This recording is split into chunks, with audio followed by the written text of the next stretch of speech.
শুভ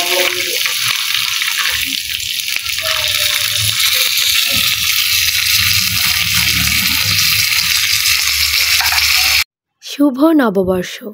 নববর্ষ উপলক্ষে বাসায় দই পান্তা করেছিলাম। জীবনের গল্প আপুদের পেজ থেকে এই দই পান্তার রেসিপিটি আমি শিখেছিলাম, সেটাই বাসায় করার ট্রাই করেছি। আশা করছি বরাবরের মতন আমার আজকের এই ভিডিওটি আপনাদের কাছে ভালো লাগবে। প্রথমে পান্তা ভাতটাকে ডাল ঘুটনি দিয়ে একটু ঘুটে নিয়েছি।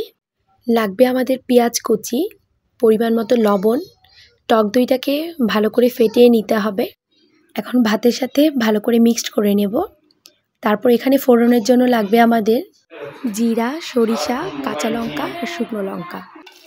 একটা হাঁড়িতে তেলটাকে গরম করে শুকনো লঙ্কা, কাঁচা লঙ্কা, জিরা, সরিষা ও দিব চীনাবাদাম, এটাকে দিয়ে ভালো করে নেড়ে চেড়ে একটু ভেজে নিতে হবে। বাসায় ধনেপাতা ছিল না, তাই আমি এখানে পুদিনা পাতা দিয়েছি। আপনারা ধনে পাতা বা কারি পাতা এখানে ব্যবহার করতে পারবেন। সামান্য পরিমাণে হলুদ দিয়েছি কালারটা সুন্দর দেখার জন্যে। এখন বাদামটা ভেজে নেওয়া হয়ে গেলে আমরা ফোড়নটাকে ভাতের সাথে মিক্সড করে নেব।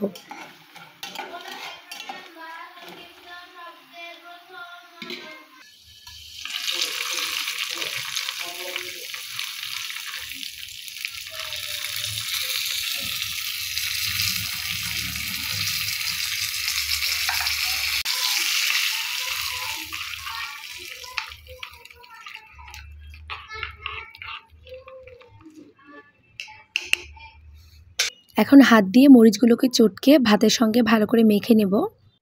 এই তো তৈরি হয়ে গেল আমাদের দই পান্তা। জীবনের গল্প আপুকে অসংখ্য ধন্যবাদ এত সুন্দর একটি রেসিপি আমাদের সাথে শেয়ার করার জন্যে। ছেলেদেরকে বসিয়ে দিয়েছি রিভিউ দেওয়ার জন্য। ছেলে তো আমার হেসেই কুল পাচ্ছে না কিভাবে করে সে রিভিউ দিবে। দেখি ছোট ছেলে কিভাবে রিভিউ দেয়। বিসমিল্লাহ বলো, সামনে আগাও।